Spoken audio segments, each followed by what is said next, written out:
So there's been a lot of confusion lately around the Galaxy S25 FE, especially when it comes to the processor. Some reports claim Samsung might stick with the same chipset used in the S24 FE, but then there's another leak suggesting a surprising twist. Samsung could go with Dimensity 9400, which is performing neck and neck with the Snapdragon 8 Elite chipset. So what exactly is Samsung planning? Let's break it down.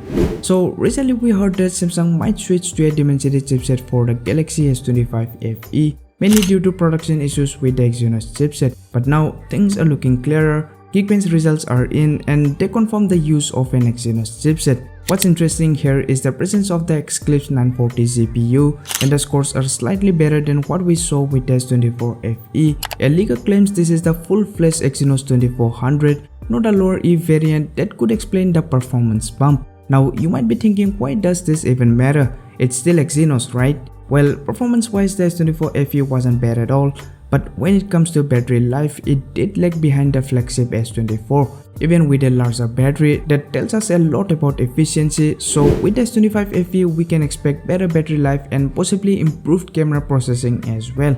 Now here's why Samsung is likely sticking to Exynos. Snapdragon chips are becoming more expensive, and while MediaTek is improving, it requires deep compatibility testing with Galaxy software. That's why unlike the S23 FE and earlier models that use both Snapdragon and Exynos, the S24 FE went Exynos only across all regions.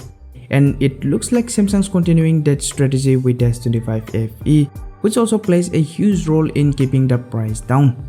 So is the upcoming Galaxy S25 FE a bad upgrade? Well, not really. Sure, there are phones like OnePlus 13 with a more powerful processor and a bigger battery, but here's the thing, they don't offer Samsung's world-class One UI experience or the suite of Galaxy AI features that Samsung is integrating deeply across its devices. Plus, you are getting 7 years of OS and security updates. That's insane value. The phone is also launching with Android 16 out of the box, which means it could receive updates all the way up to Android 23. Now let's talk upgrades. We've got a selfie camera bump going from 10 megapixel to 12 megapixel, which should improve detail and clarity. The S25 FE is also rumored to be thinner than the current S24 FE, which is already just 8mm. Storage wise, the S24 FE already had UFS 3.1 for the 128GB model and UFS 4.0 for 256GB. That's first, and the S25 FE is expected to continue that trend. The launch is expected around October, so there's still time for more solid leaks and confirmation to come true.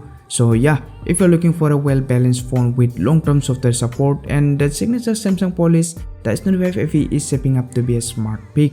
Stay tuned for more updates and don't forget to subscribe. For now, peace out.